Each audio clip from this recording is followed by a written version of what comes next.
Khadgar was in the meeting hall, one of the few completely finished structures in Nethergard. He had waited to stay on the parapet and continue lending a hand against the horde, but Trallion had convinced him to rest for a few minutes and eat something. Archmage or not, you're no good to us if you're fainting from hunger or fatigue, his friend had pointed out. It was sound advice, and so Khadgar had let himself be led over here and had dutifully eaten the bowl of stew someone had placed in front of him. He remembered that much, and now he supposed he must have fallen asleep. He was dreaming, and the dream was bittersweet, for in the dream, Khadgar was young. He turned his clean-shaven face to the night sky and let the moon bathe it, the wind tousling his hair that was dark save for a single streak of white. He lifted his hands, marveling at how young and strong they looked, ungnarled and unspotted. He strode across Lordaeron like a giant, each step carrying him whole leagues, his head brushing the clouds. It was night, yet he walked surely and without hesitation, his feet knowing the way. He found himself heading toward Dalaran, and forded the lake in one step to stand beside the Mage City. Light poured from a single room in the Violet Citadel, despite the late hour, and Khadgar focused his attention there. He began to float upward, growing smaller as he approached the room. As his feet touched down on the balcony, he was his normal size again. The door was open, and he entered, pushing aside the gauze curtains that kept out bugs but allowed moonlight. "Welcome, Khadgar. Come and join me." Khadgar was not surprised to see Antonidas there, and to realize that these were the Kirin Tor leader's own chambers. He sat in the proffered chair and accepted a glass of wine from the other Archmage, amused that for once Antonidas, with his long brown beard just beginning to gray, actually looked the senior. Normally it was Khadgar whom strangers thought the elder mage, thanks to his snow-white beard, even though in reality Antonidas had several decades of experience over him. "Thank you," Khadgar said quietly, after they'd both sipped at their wine a moment. He gestured at his boyish face, his powerful, slim youth's body, for this. Antonidas looked a bit uncomfortable. "I thought I would make this as pleasant as possible. I've missed it, being young. I wouldn't change a thing. Medivh had to be stopped, and most of the time I don't mind. But sometimes I miss it." "I know." Khadgar changed the subject. "I take it this is no ordinary dream?" Antonidas shook his head. "No, unfortunately not. I have grave news to impart. The Black Dragon Flight has allied itself with the Horde." It took a great deal of will not to choke on his wine. "The Black Dragonflight?" Khadgar repeated. "But what of the Red? The two dragonflights were mortal enemies." His host shrugged. "They have not been seen for some time. It may be that they have finally broken the Horde's control." He frowned. "But the Orcs have found new allies, and it seems to us willing ones this time." Khadgar shook his head. "Are they heading toward Nethergard?" "We don't know," Antonidas admitted. "Perhaps they have already been here, and to Alterac as well." His frown became a full-fledged scowl. "They stole the Eye of Dalaran, Khadgar." The Eye? Khadgar knew well what kind of a blow that was to Dalaran. What does the Horde want with it?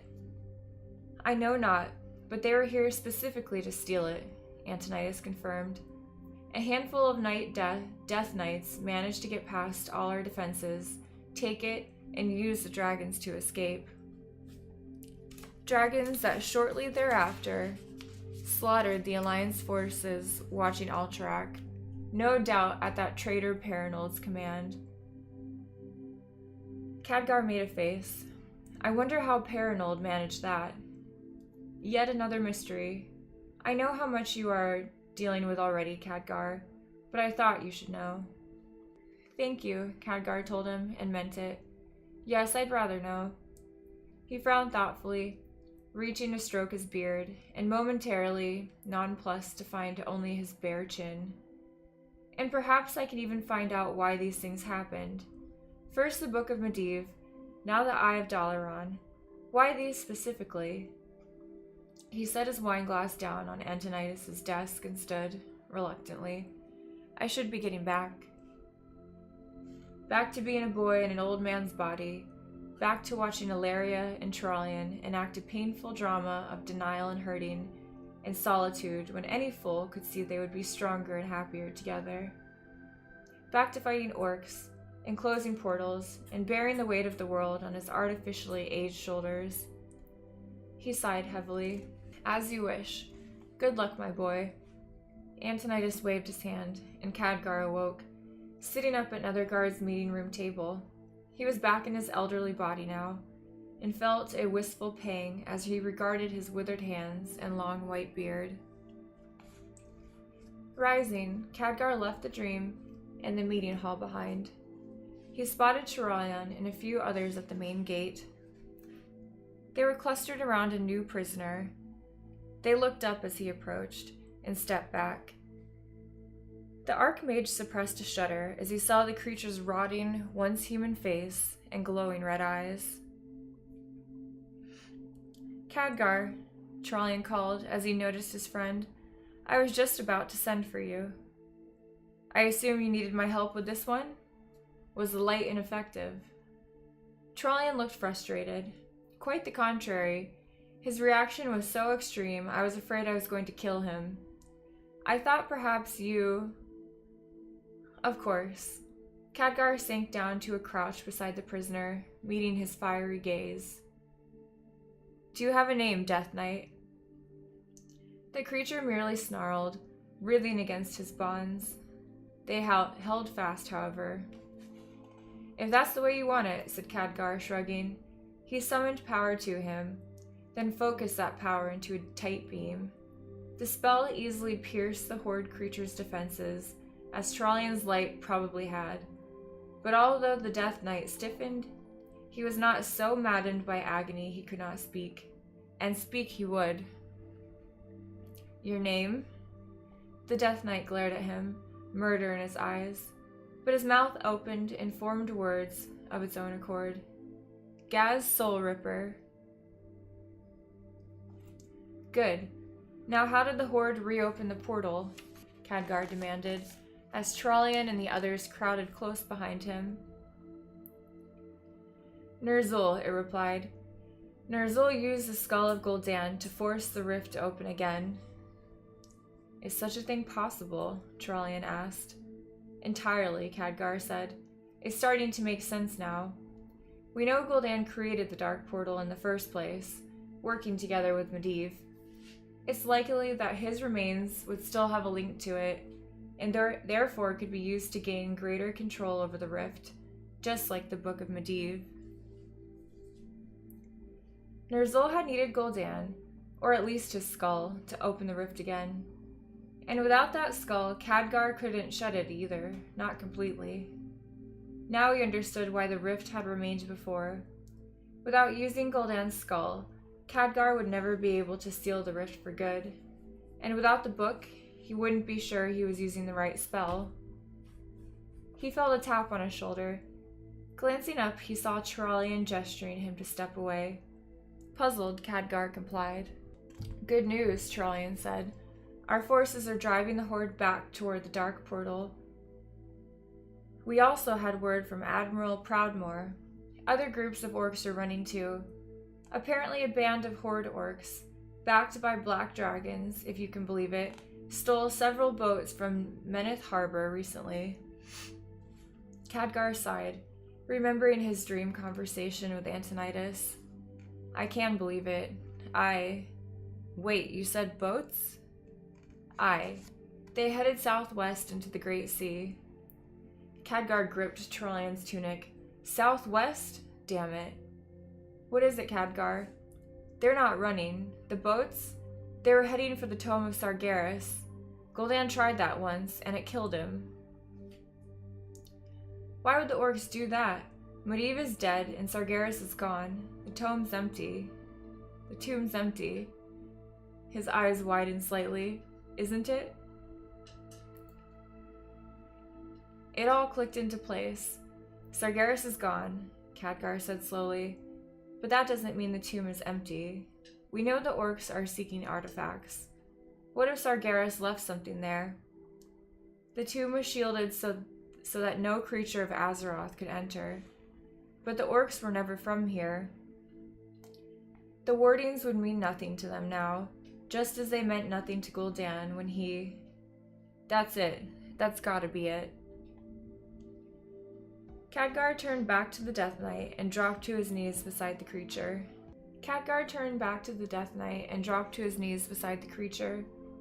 Why did Ner'zhul send orcs to the Tome of Sargeras, he demanded. Goss Soul Ripper laughed, foul breath from his dead lungs caressing Khadgar's face. He'd pulled tightly into himself in a few moments of respite, and was not about to say anything. Khadgar frowned. He extended his magic once again, this time without any effort at finesse, and the illumination of his spell was like a lance to the creature's forehead. Soul Ripper arced in agony, but stayed silent. Tell us. We care nothing for your world, Soul Ripper grunted, his hands clenching. Khadgar made a subtle move with his fingers, and this time God's Soul Ripper cried out, I need better than that. Ah, the dead thing bit his lip in pain, teeth sinking easily through rotted flesh. Our destiny, greater than you can imagine, human. Khadgar's heart sped up. These half-truths, these hints, was that the reality? Sweat dotted his forehead, but not from exertion. He tightened his grip, and the Death Knight convulsed. Khadgar, said Trollian, wincing a little. I can keep this up all day, Soul Ripper, Khadgar said. When there was no response, Khadgar lifted his left hand to join his right. An artifact, the Death Knight screamed. From the tomb, the scepter of Sargeras. That's better. What about it? With that book, the Book of Medivh, and the Eye of Dalaran, Ner'zhul can... No. Khadgar was surprised at the level of resistance that the Death Knight could put up. He shared Trollian's distaste of torture, but they were so close. What can he do? Tell us. He can open the portals from Draenor to the other worlds. Khadgar immediately ceased tormenting the Death Knight, who flopped over, groveling in recovery. He sat, stunned for a moment, then looked up at Trollian. He saw his own horror mirrored in the youth's face. Other worlds? Trollian said, his voice faint with shock. Azeroth and Draenor aren't the only ones? He stared down at the Death Knight, his mouth working for a moment before anything came out. Worlds. More than ours. Worlds with end. Innocence without number falling before them. Light save us. Khadgar nodded. I know it's difficult to grasp. The horde we faced was half crazed with desperation and hunger. Their world is dying, and they needed to take ours. Now they're going to open portals to countless other worlds as well. The same scenario will be repeated again and again and again. Trollian barely heard his friend's words. They seemed to fade away, smothered by the thudding of his own heart in his ears. The hideous visage of the Death Knight, too, was fading, drowning in a slow but steady glow of white light that seemed to be coming from inside the Paladin's own head. He burned to protect his people, the Alliance, all life on this world from the havoc that the ever-hungering orcs had chosen to wreak. That seemed daunting enough. But now, worlds? Just how many were they talking about anyway? 1, 2, 2 million? Hysteria bubbled up inside him as he sat in the white empty space and danced on the verge of madness as he tried to comprehend the incomprehensible. The innocent were his charge. He had to protect them. But how could he possibly do so? So many who... The pounding of his heart suddenly paused. And in that place of pure, brilliant light, he saw a figure that was light. The light itself. It hovered and glowed, gleaming as if its form was hard and crystalline, but also soft, unspeakably soft as a tear, as soft as forgiveness, as soft as Illyria's pale skin.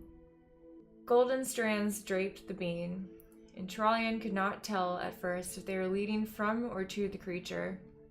And then he understood. It was both. All that was this being, and this being was everything. Awe flooded him, and he drank in the sight of this beautiful, luminous being, feeling it fill him with hope and calm, as if he were an empty vessel.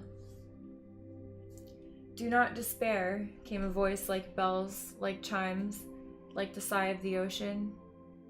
"The light is with you. We are with you. No matter how vast the darkness, light will scatter it. No matter what world, no matter what creature, the light is there, in that place, in that soul. Know this and go forward with a joyful heart, Trallian." As if it sang in response, Trallian's heart began to beat once more. He realized it had never stopped. That long, frozen, rapt moment had been less than the blink of an eye. Khadgar gave Trallian the space to let it sink in. Finally, Trallian lifted his head. His eyes were focused, clear, and his face was resolute. "We have to stop them," Trallian stated firmly. "We can't let other innocent worlds have this unleashed on them. It ends here, on Azeroth. No one else should have to suffer as we have. The light shines on other worlds than ours, and it needs our help. It will have it." Khadgar heard some resentful murmurings from some of Trallian's men. Trallian heard it too, for he stood, frowning. "If you have something to say it clearly," he ordered.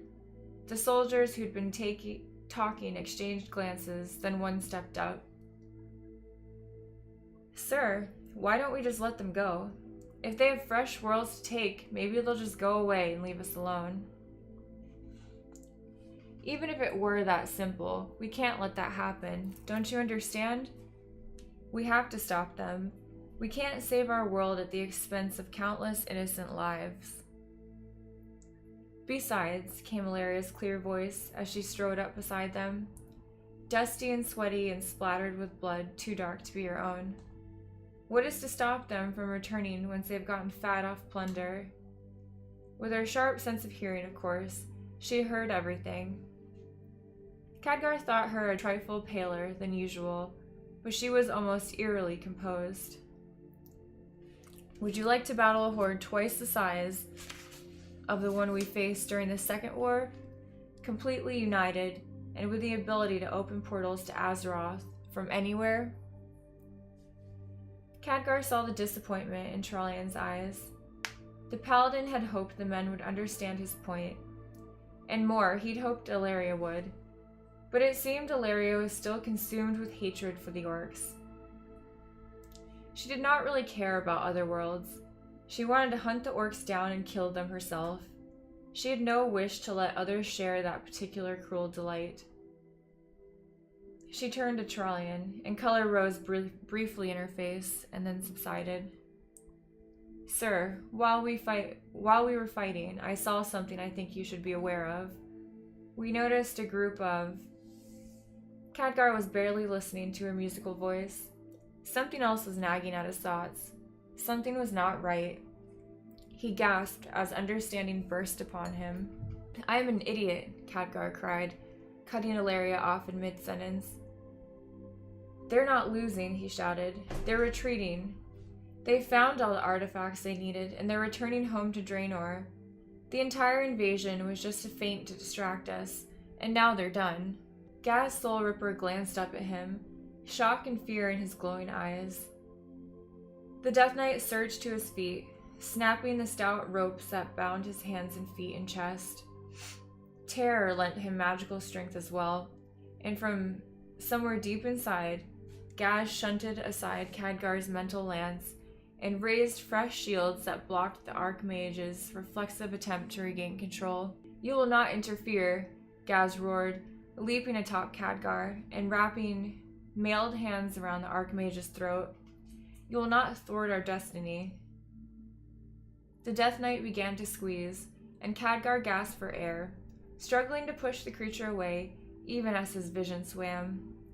Blackness crept in along the edges of his sight, framing wild colors, flashing before him.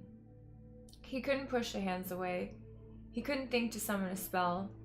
And suddenly, through the insanely swirling palette of colors, came a flash of pure white. Even as it seared Khadgar's eyes, it wrapped him in reassuring warmth, in a sensation of peace sharply at odds with the pain of hands crushing his windpipe and cutting off blood. Briefly he wondered if he was already dead, but hadn't gotten around to noticing it yet. The light swelled, then faded. The dead hands around Khadgar's throat tightened convulsively before the pressure suddenly disappeared. Khadgar swayed, blinking, dazzled from the white light, coughing and gasping at the same time, his lungs struggling to bring air back into his body. "You all right?" It was Trollian, his hands still glowing softly, helping Khadgar to rise. Glancing down, Khadgar noticed that his violet robe was now dusty gray, all that was left of Gaz's Soul Ripper. He looked at Trollian, stunned again by the young general's power. Trollian read his glance and smiled sheepishly. Khadgar clasped his friend's arm. "Thank you." "It was the light, not I," Trollian said with his characteristic modesty. "Well, your damned light killed him too fast," Ilaria growled. Even Khadgar blinked at the venom in her voice. "We could have asked him about the carts I saw." "Carts?" Khadgar asked. "Explain." She turned to him, clearly more comfortable speaking with the mage than with Trollian. "I saw some of the orcs going through the portal. Black dragons accompanied them. There were carts, several of them, all covered. They were taking things back to their world." "They came to get artifacts, not souvenirs," grunted Khadgar.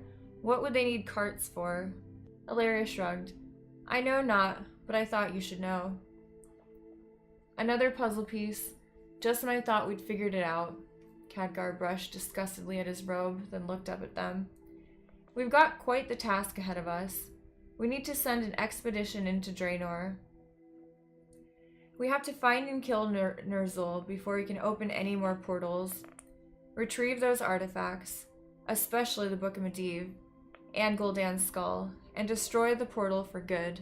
Trollian nodded, summoning a scout with a quick gesture. Every inch the military commander. "Send word to the Alliance Kings," he said quickly. "The Horde is..." His words were cut off as a shadow passed over the sun. Shielding his eyes from the glare, he glanced up, then began to laugh as the shadow broke apart into several winged forms that circled toward them. These were not arrow-straight like dragons. They were broader, stouter, and softer, covered in tawny fur and feathers of gold and white.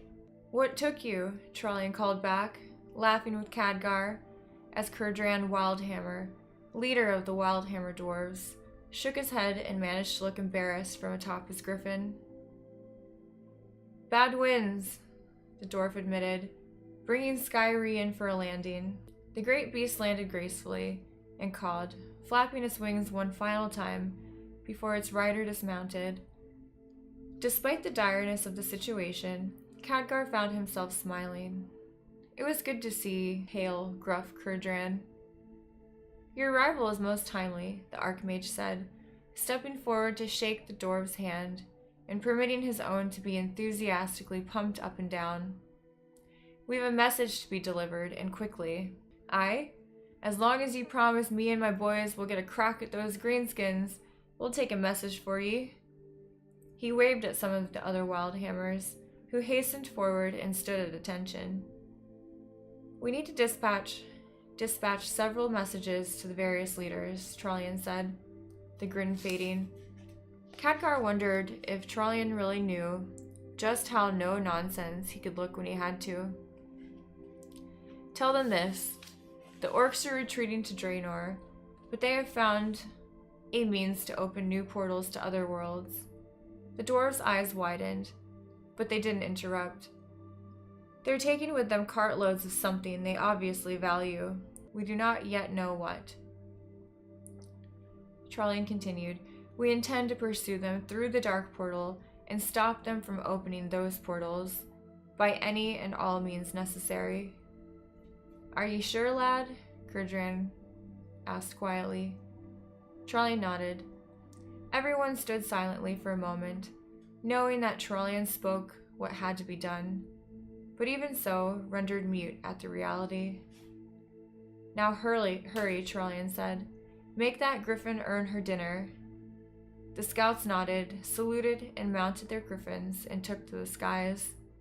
Trollian turned to his friends. And now, he said somberly, we prepare to leave our worlds behind.